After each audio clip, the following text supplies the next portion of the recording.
Vamos prosseguir com o futuro com going to, né? Essa modalidade de futuro simples, é bom que se diga isso, né? Ele é usado para falar de ações futuras, mas que previamente já havia uma organização, já havia um planejamento antecipado para que essa ação fosse ocorrer.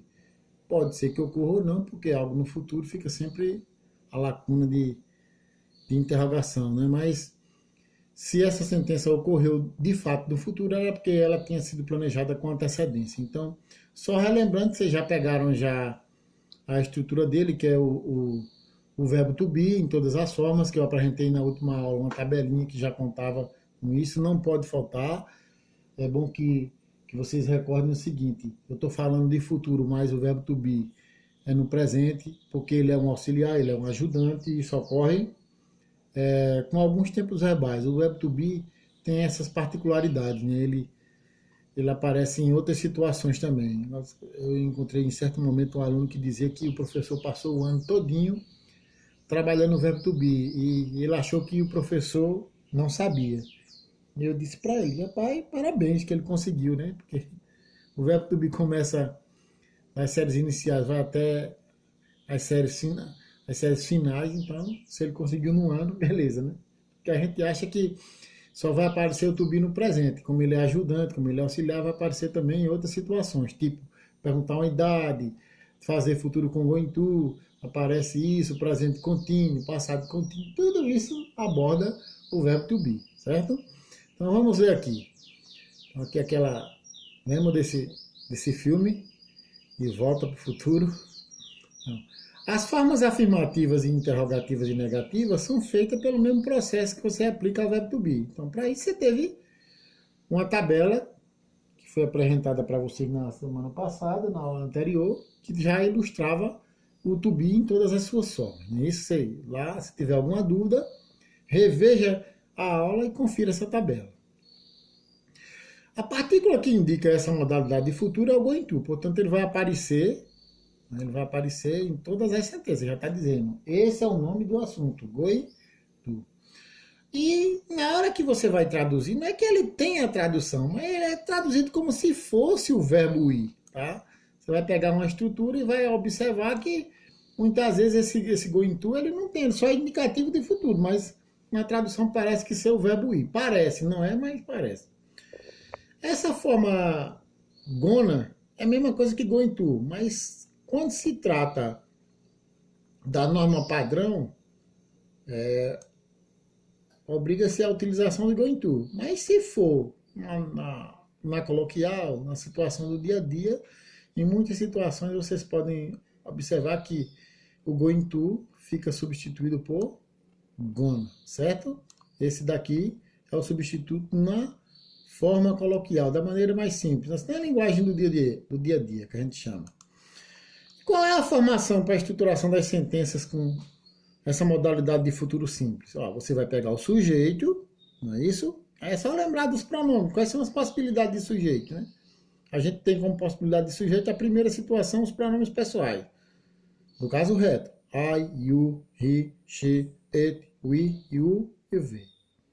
Se não tiver, vai ter um nome próprio. João, Maria, Pedro, São Paulo. E se não tiver nem o pronome e não tiver o nome, vai ter um substantivo, que não pode faltar é o sujeito em inglês. Lá, de fato, é um termo essencial da oração. Nós já falamos disso esse ano, quando trabalhamos no início do ano, o pronome pessoal funcionando como sujeito, tá? Depois disso, a gente vai ter o verbo to be, que você tem uma tabela montada lá, dizendo todas as formas, o esquema de afirmativa, de interrogativa, na utilização, no preenchimento de am, is e are.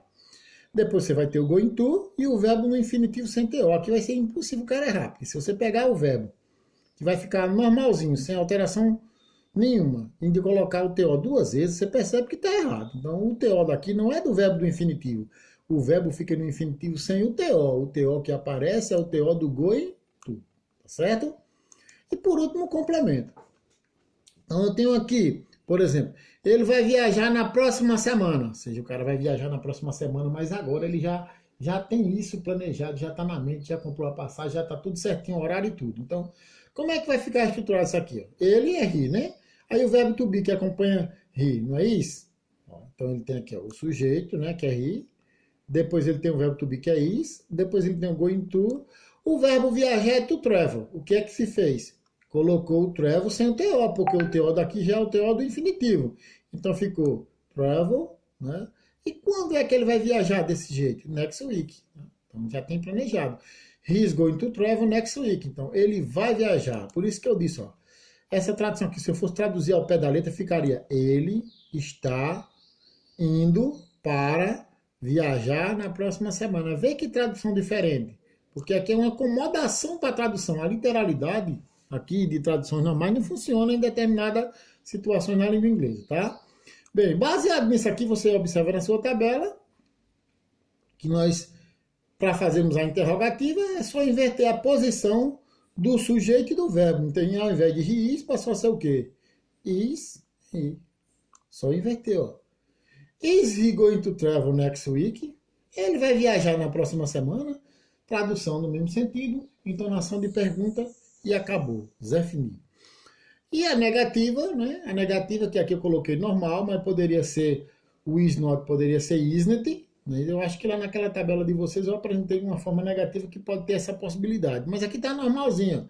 A diferença da afirmativa para uma negativa é só o quê? O not. Olha que essa sentença daqui, tirando o not, fica igual. He is not going to travel next week. Ele não vai viajar na próxima semana. Já decidiu agora que na próxima semana não vai fazer a tal viagem, ok? Então, o que é que a gente precisa fazer, se organizar para a próxima aula? A gente já tem a estrutura, como se forma a sentença, em algumas situações do dia a dia pode substituir going to por gonna, sabe que não pode faltar am, is e are, sabe que não pode faltar em going to, sabe que não pode ter o TO duas vezes, toda essa esquematização de estrutura afirmativa, interrogativa e negativa. Então, na próxima semana, na próxima aula, no próximo vídeo, eu vou fazer essa mistura entre essas sentenças para a gente notar como é que funciona, tá certo? Então, para vocês, uma boa semana, bons estudos e até o próximo vídeo.